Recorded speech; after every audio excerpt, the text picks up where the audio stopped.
16절입니다. 오늘은 만화 전도지 5번째, 사람들의 마음속에는 무엇이 들어있을까, 이 제목으로 말씀을 나누겠습니다. 3장 16절입니다. 시작. 하나님이 세상을 이처럼 사랑하사 독생자를 주셨으니 이는 그를 믿는 자마다 멸망하지 않고 영생을 얻게 하려 하십니다. 아멘.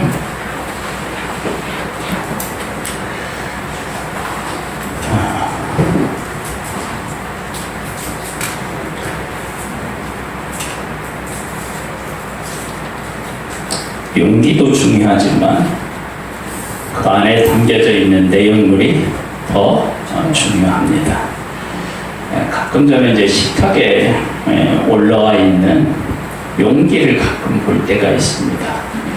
어떤 용기에는 그 모든 용기에도 이렇게 이제 날짜가 찍혀 있어. 언제까지 이것은 유효하다, 이렇게 날짜가 찍혀 있는데, 날짜가 찍혀 있는 그 날짜는 옛날 그렇게 다 이렇게 찍혀 있어요. 근데 그 용기를 비워가지고 다른 것을 이렇게 채워놓으면 그 날짜하고는 아무런 관계가 없어요. 그렇죠? 여러분들 다 그렇게 쓰시죠? 뭐 하우스 빈 것 싹 이렇게 세척해가지고 다른 것을 담아놓으면 그 날짜하고 전혀 관계가 없어요. 그러니까 겉에 있는 용기도 중요하겠지만 진짜 중요한 것은 그 안에 담겨져 있는 내용물이 진짜 중요해요.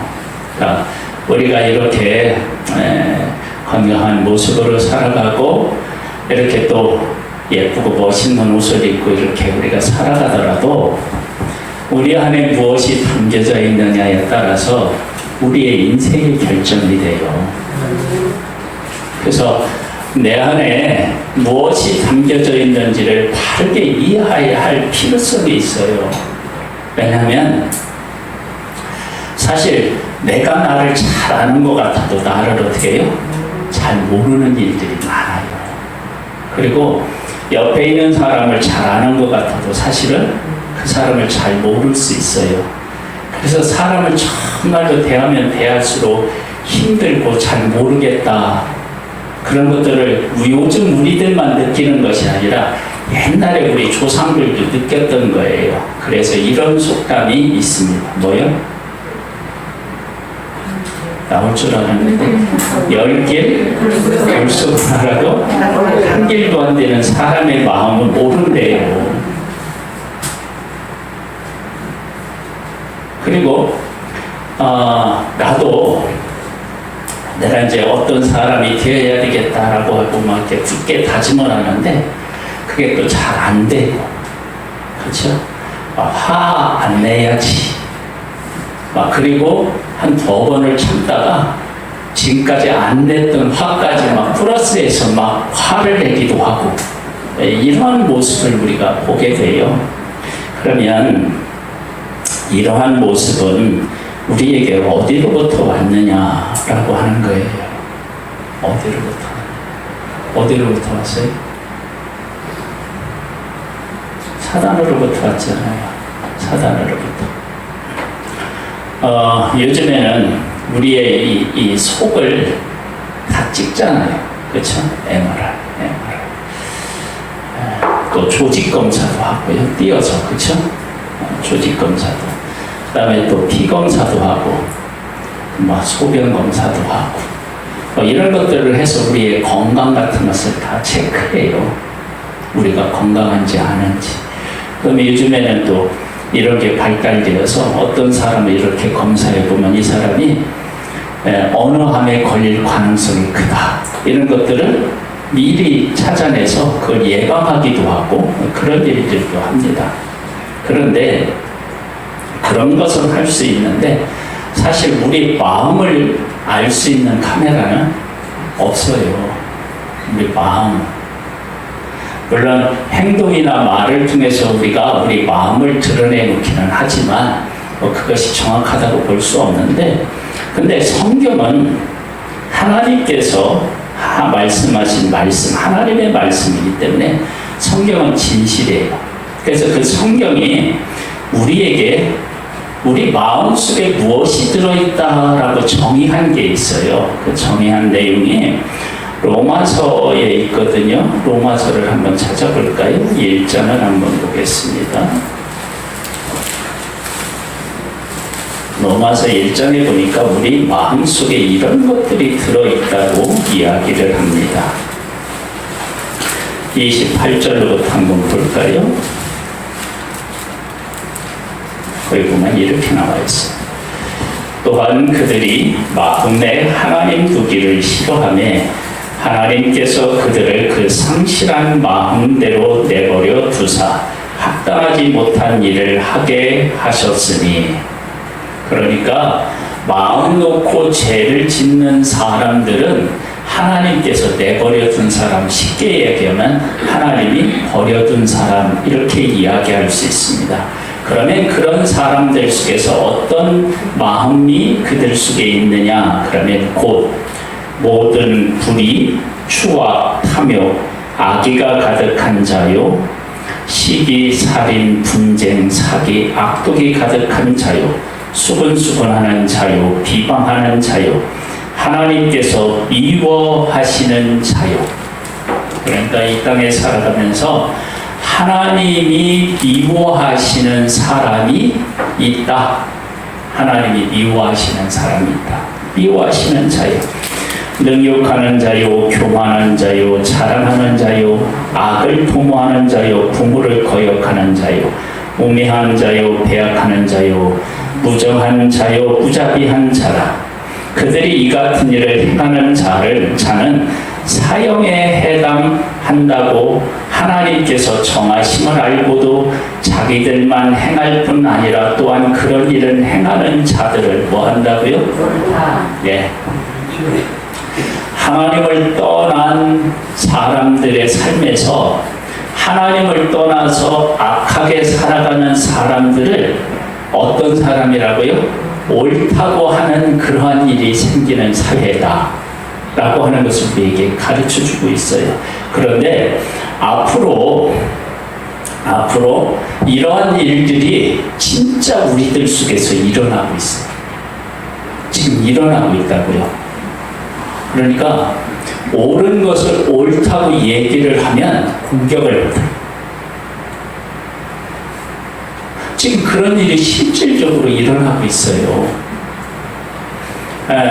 코로나라고 얘기를 하는 이 전염병, 지금 이걸 우리나라에서 이렇게 코로나를 이렇게 방역한다고 K-방역 하는데, 이 K-방역이 정말로 이게 이해가 안 되는 K-방역을 해요. 여러분, 교회에서 코로나가 감염된 사람이 나왔어요? 안 나왔어요? 나왔죠. 근데 코로나에 감염된 사람이 나오면 일반 직장이라든지 아니면 어떤 그 가게라든지 그런 곳에서는요, 오늘 우리가 이제 우리 그 가게에서 전염병이 생겼다 그러면 문을 닫고 소독을 싹 하고요, 하루나 이틀 지나면 다시 정상적으로 영업하도록 해요. 그런데 교회에서 코로나 감염이 생겼잖아요. 그러면 최소 며칠 동안 문을 닫게 하는지 아세요? 14일, 2주 동안 닫게 해요. 한번 생각해 보세요. 교회는 사람들이 매일 오는 곳이 아니에요. 그리고 온다고 하더라도 일반 가게나 회사보다도 훨씬 더 빈도수가 낮아요. 근데 방역을 한다고 하는데 다른 곳은 하루, 이틀, 그 다음에 병원 같은 곳에서는 하루 동안 닫으면 안 되니까 방역을 하고 몇 시간 만에 다시 그 진료를 볼 수 있도록 그렇게 했어요. 근데 교회는 2주에 2주. 그리고 정부에 대해서 비판적인 그러한 그 자세를 보이는 그런 교회는요, 방역을 시작해서 문을 닫은 날이 있는데 끝난 날이 없는 거예요. 이건 방역이 아니잖아요. 그런 일이 지금 진행되고 있어요. 그래서 우리가 교회의 성도님들, 저를 비롯한 우리 성도님들이 정신을 바짝 차려야 돼요. 그래서 지금 우리가 밖에 나가서 전도하면요, 코로나를 퍼뜨리는 곳이 어디라고 생각하고 있어요? 교회라고 얘기하고 있어요. 요즘도 어떤 형식으로 그 코로나를 다루고 있느냐? 그러면 교회에서 이렇게 코로나가 생겼다 그러면 어느 곳에 어떤 교회에서 코로나 환자가 몇 명이 나왔다고 그걸 콕 찍어서 얘기해요. 그런데 교회가 아닌 다른 종교 집단에서 하잖아요. 그러면 어떻게 나오느냐면 종교 집단에서 얼마 나왔다고 해서 구체적으로 거기를 명시를 안 해요. 어디만 하느냐면 교회만 해요. 이건 방역이 아니에요. 교회를 핍박하고 있는 거죠.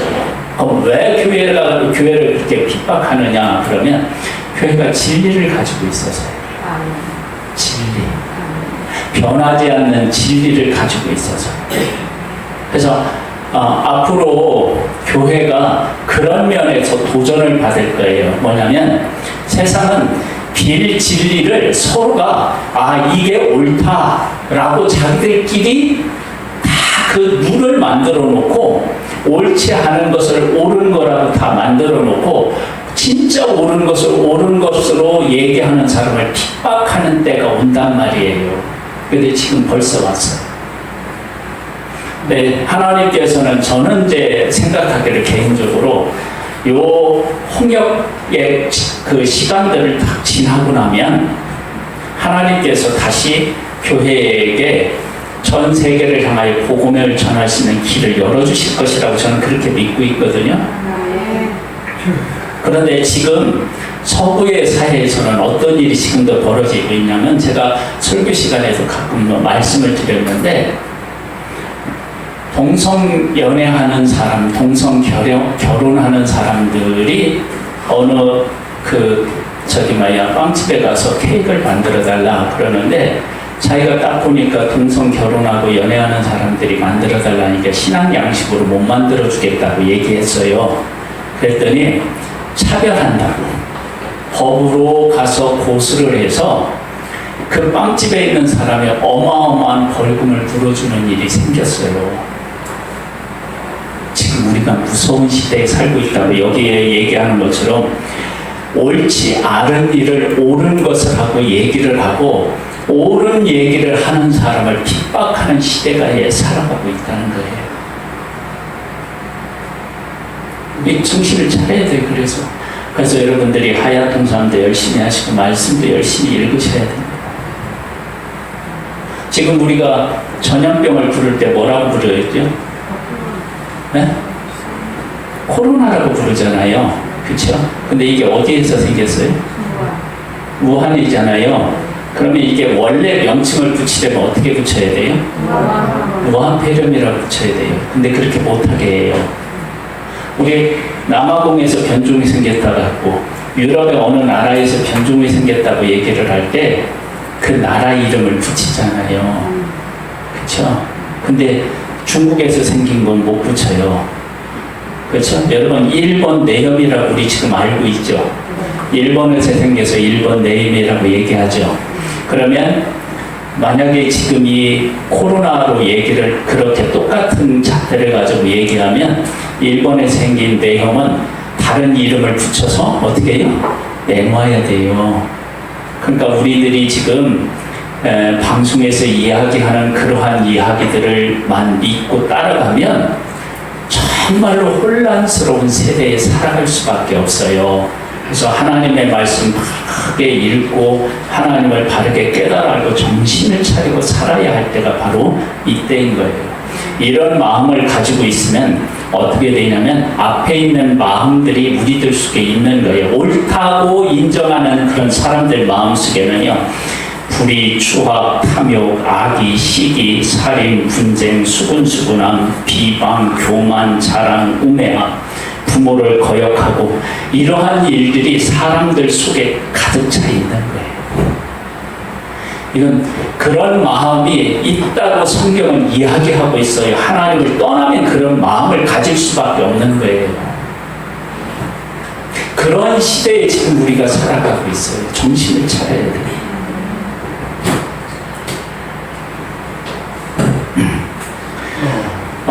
그러면 이 마음은 도대체 그 근원이 어디 있느냐? 그래서 우리가 잘 아는 대로 하나님께서 사람을 만드시고 딱 한 가지 법을 주셨어요. 어떤 법을 주셨어요? 선악을 알게 하는 나무 열매 먹지 마라.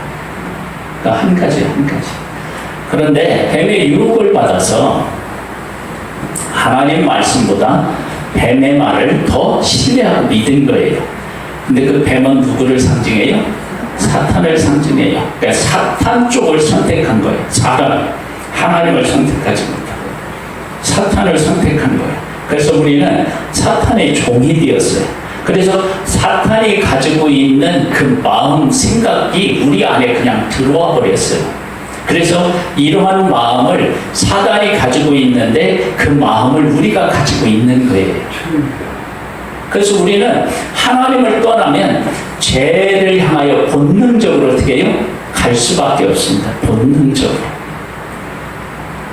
그렇게 우리가 지금 살아가고 있는 거예요. 무엇과 같으냐면 감자를 심으면 뭐가 나요? 감자가 나는 거예요. 콩을 심으면 콩이 나요. 콩 얘기하니까 작년 일이 생각나요. 작년에 옥상에다가 콩 모종을 잘 해가지고요.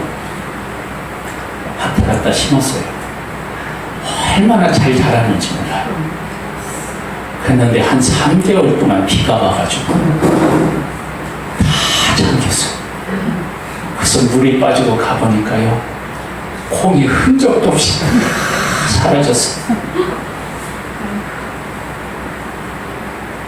작년엔 혹시 그랬을지 모르지만 우리는 다시 일어서서 올해 갖다 다시 모종을 합니다. 올해는 하나님이 분명히 주실 줄 믿습니다.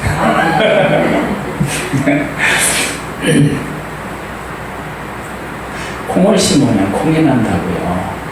그러니까 아담과 하와가 범죄하여서 그들이 낳은 모든 사람들이 죄의 속성을 가지고 태어나서 살게 되어 있어요.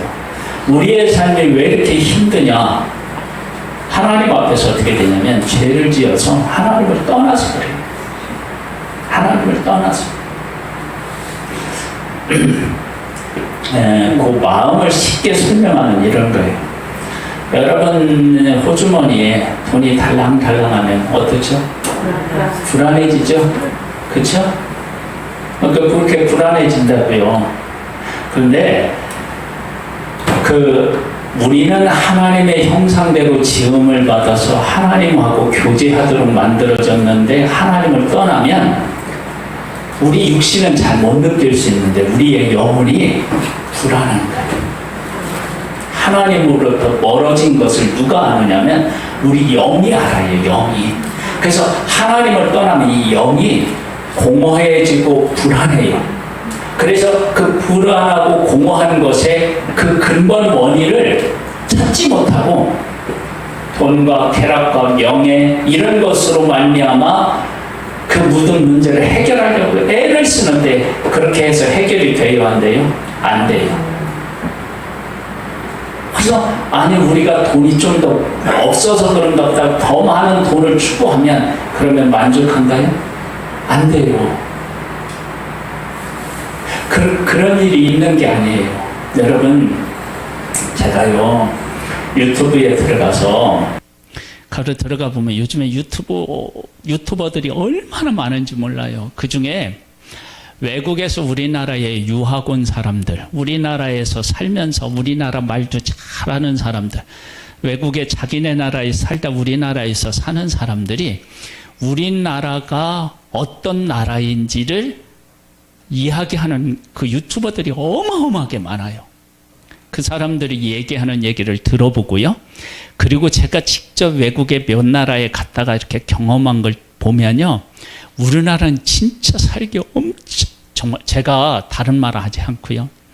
세계에서 가장 살기 좋은 나라가 우리나라예요. 아, 정말요. 전화 한 통이면 어떻게 해요? 배달 다 되고요. 우리는 요즘에 정류장에 가보면요. 버스가 몇 시에 올지 어떻게 해요? 알고요. 집에 앉아 있으면서 버스가 몇 시에 올지 다 알고요. 그 다음에 우리가 앉아 있는 그 의자가 요즘에는 뭣도 돼요? 따뜻하게 난방도 돼요. 이런 나라가 세상에 한 나라도 없어요. 우리나라뿐밖에 없어요.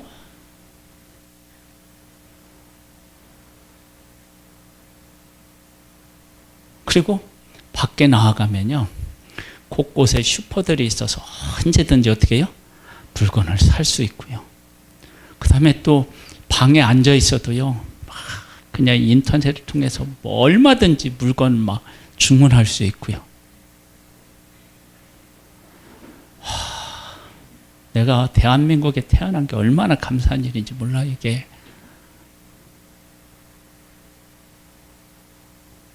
요즘에는 그리고 공원도 많이 만들어 놔서 어떻게 해요?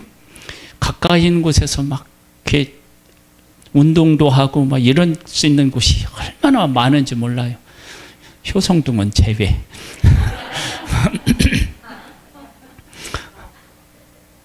지난주에도 말씀했지만 효성동에는 공원이 어디 있어요? 제시공원도 큰 길 가운데 있어.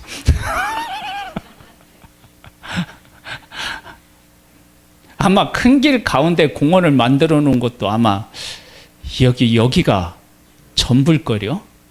다른 데 없을걸요, 아마.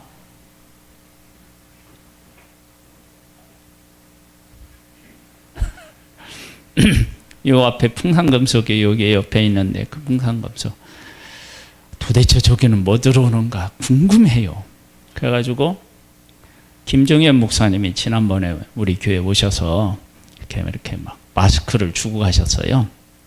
아마 구청하고 뭐 어떤 이렇게 연계되어서 구청에서 나온 것을 이렇게 각 교회에다 이렇게 주시고 그러셨나 봐. 오셔가지고 제가 그 김종현 목사님한테 여쭤봤어요. 그런 면에서 잘 아시잖아요. 그랬더니 아파트하고 공원이 들어온다고 했다고 얘기를 해요.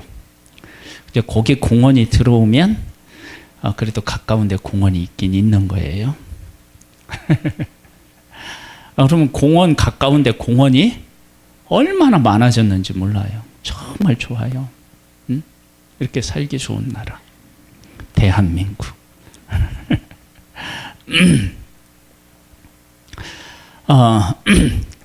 이렇게 우리를 하나님께서 복을 주셨는데 우리들이 어떻게 해야 되냐면 그 복이 하나님께로부터 왔는지도 잘 몰라요. 그리고 우리들의 노력으로만 가능했다라고 생각하는데 사실은 사람이 노력한다고 다 되는 일이 아니에요. 우리 얘기하잖아요. 작년에 농사 지은 거 하나도 못 건졌어요. 고구마를 심었는데요.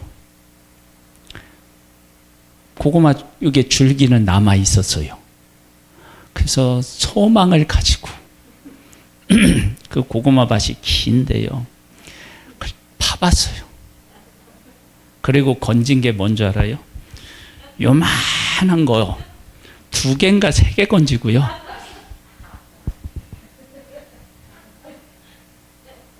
아니 열심히 심었다고요. 그 전에는 고구마를 심어갖고 이렇게 큰 거 나온 적 아죠. 똑같은 밭에 심은 거거든요. 근데 하나님께서 안 도와주시니까 이만한 그거 2개인가 3개 건지고요. 그것도 쪄보니까 맛이 하나도 없어요. 하나님이 안 도와주시면요. 아무리 노력해도 어떻게 해요? 소용이 없어요. 이게 농사 짓는 일만 얘기하는 게 아니에요. 열심히 일을 했더니 코로나가 생겼어요. 그래서 물건을 만들어 놨는데 외국으로 수출할 길이 막혔어요. 그거 어떡할 거예요? 네? 제가 어제요, 제가 국물상에 갔었거든요. 갔는데 거기 사장님이 이렇게 나보고 조금 양보 좀 해달라고, 웬일이냐, 왜 그러냐 그랬더니 만화책을 막 트럭으로 이렇게 막 싣고 와서 거기다 뭐냐면은 그 폐지로 그냥 다 버리는 거예요. 그걸 내가 이렇게 보니까 이거 오기 전에도 2트럭인가를 가져온 거야. 트럭을 1톤 트럭에다가 막 이렇게 싸가지고 왔어요. 여기다 막 옆에다 이렇게 막 이렇게 대가지고서. 왜 그래요? 아니, 코로나 때문에 사람들이 모이지 못하게 하니까 그거 정말 몇천 권, 어떻게 몇만 권 될 테는데 그 만화를 제가 보니까 새 거예요. 여러 사람이 왔으면 낡아 써야 되잖아요. 새 거야. 그걸 다 버리는 거야. 어머니 생각해 보세요. 하나님이 우리를 도와주시지 않으면 우리가 아무리 애써도 안 된다고요. 용우도 그랬대요. 용우도. 자기의 삶을 이렇게 돌아보니까요, 하나님이 도와주시지 않으면 자기 인생에 일어날 수가 없는 일들이 막 자기에게 계속 일어난대. 은혜 받았어요. 나 아멘 했다니까. 그렇게 했어, 안 했어?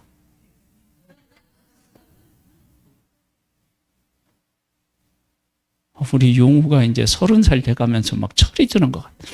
신앙에 철도 드는 것 같아. 하나님께서 도와주셔야만 가능한 거예요. 그런데 하나님을 떠난 사람들은 하나님 없이 살아도 그게 가능하다라고 생각하는 거예요. 그리고 하나님 없이도 행복에 이를 수 있다고 생각하는 거예요. 그렇게 살아가면서 마음의 분노, 그리고 악이, 거역하고 시기하고 질투하는 것, 이런 마음 가지고 살아가요. 그런데 오늘 본문이 뭐예요? 어디예요? 하나님이 세상을 이처럼 사랑하사 독생자를 주셨으니 이는 그를 믿는 자마다 멸망하지 않고 영생을 얻게 하려 하심이다 그랬잖아요. 죄의 삭은 뭐예요? 사망이에요. 근데 예수 그리스도 안에 있는 그 은사는 뭐예요? 영생이잖아요. 그러면 하나님께서 우리들에게 독생자를 주신 것은 왜 주셨어요? 우리가 잃어버린 하나님의 형상을 어떻게 해요? 다시 회복하게 하기 위해서요. 그래서 사람의 마음속에는 무엇이 들어있을까? 우리가 그 질문을 하면 여기에서는 뭐라고만 나오느냐? 그러면 우리 마음속에 뭐가 들어있다고요? 여기 우리가 얘기한 것처럼 여기 뭐가 들어있느냐면 불의, 추악, 탐욕, 악의, 시기, 살인, 분쟁, 수근수근함, 비방, 교만, 자랑, 우매함, 부모를 거역함, 이런 것들이 있는 거예요. 이런 죄를 가지고 있으면 우리가 어디로 가냐면 지옥에 갈 수밖에 없어요. 지옥에. 근데 하나님은 우리를 사랑하신다고요. 그래서 우리가 이 땅에 살아가면서 우리 마음속에 불의, 추악, 시기, 다툼 막 이런 것 말고 우리 마음속에 새 마음을 주셨어요. 새 마음. 그 마음이 어떤 마음이냐? 그러면 하나님의 형상대로 지음받은 우리가 원래 하나님께서 만들어 놓으셨던 그 모습으로 우리를 다시 어떻게 해요? 회복시켜 주셨어요. 그러면 하나님이 만들으셨을 때 우리 마음은 어떤 상태였느냐? 그러면 창세기 2장에 가보면 잘 나타나 있는데 하나님께서 아담을 하나님의 형상대로 만드시고 아담이 어떤 사람인지를 잘 보여주는 것이 뭐가 있느냐 하면 하나님께서 하나님이 만드신 동물들의 이름을 지으라고 아담에게로 동물들을 이렇게 이끌어 가니까 아담이 뭐를 해요? 이름을 지어요. 근데 이름을 짓는데 아담이 부른 것이 그 짐승의 이름이 돼요.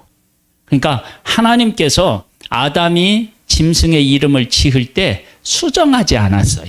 야, 내가 만들 때 이 짐승은 이렇게 만들었는데 너는 이름을 그렇게 지면 안 돼. 이렇게 말씀하신 적이 없어요. 아담이 지은 이름이 곧 그 짐승의 이름이 돼요. 근데 지금 우리들이 그 짐승들의 이름을 이렇게 대입해 보면 어떻게 해요? 어쩌면 그렇게 잘 어울리는지 몰라요. 그건 뭐냐면 하나님께서 짐승을 만들었을 때 각 짐승의 특색 있게 만드셨는 그 특색을 누가 알아본 거예요? 아담이 알아봤다고요. 그걸 정확하게 우리에게 가르쳐 주는 것 중에 하나가 뭐냐면 하나님께서 아담의 갈빗뼈를 취해서 하와를 만들었을 때 아담이 하와에게 이런 고백을 하기를 바라는 마음이 있었을 거예요. 뭐냐면 네 뼈 중에 뼈요, 내 살 중에 살이라. 그렇게 그랬는데 정말로 아담이 어떻게 해요? 그렇게 고백해요. 그걸 어떻게 하느냐? 그 다음에 뭐라고 하냐면 이 두 사람이 부모를 떠나서 둘이 어떻게 해요? 하나가 되게 하기 위해서 그렇게 지었다는 거예요. 그렇게 하나님의 의도가. 근데 아담이 그 의도를 알아요, 몰라요? 안단 말이에요. 우리는 그렇게 하나님하고 함께 하나님을 이해하고 하나님하고 동행하도록 만들었는데 아담과 하와가 범죄하고 나니까 어떻게 바뀌었느냐? 어떻게 바뀌었어요? 아담한테 야, 너 왜 따먹었냐? 그랬더니 어떻게 해요?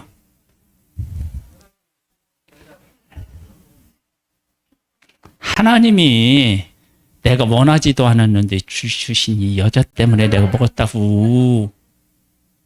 그러니까 누구 책임이에요? 아니, 누구 책임이에요? 아담이 이거 저도 잘못한 것도 있지만 하나님도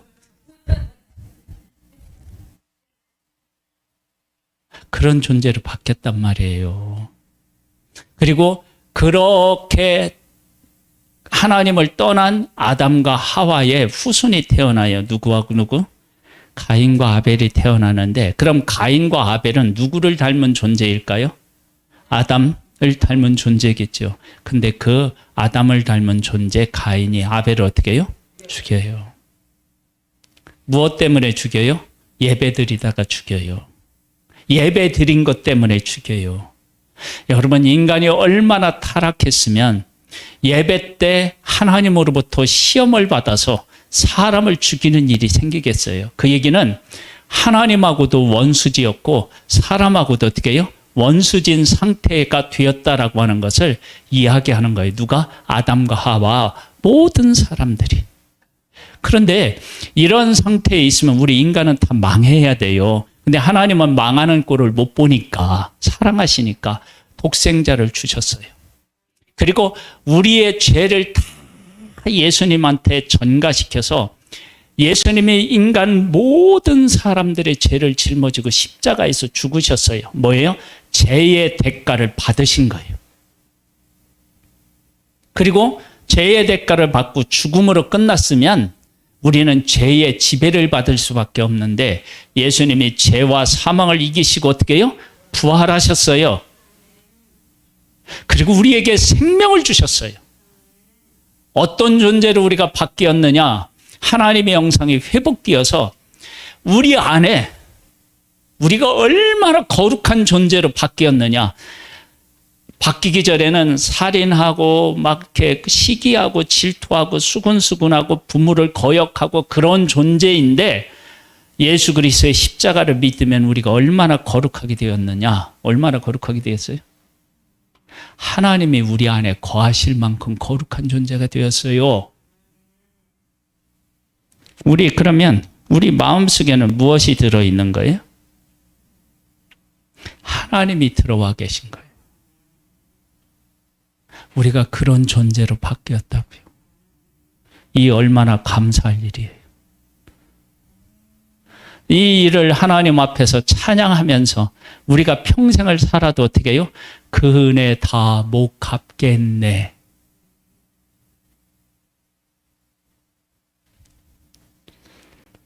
성도님 한 분 한 분은 이런 복을 받고 있다고요. 삶이 조금 어렵다고 그래서 좌절하면 돼요, 안 돼요? 안 된단 말이에요. 하나님께서 우리에게 영생을 주시고 그 영생을 이 땅에서도 누리며 살아갈 수 있도록 지금도 일하고 계십니다. 할렐루야, 할렐루야.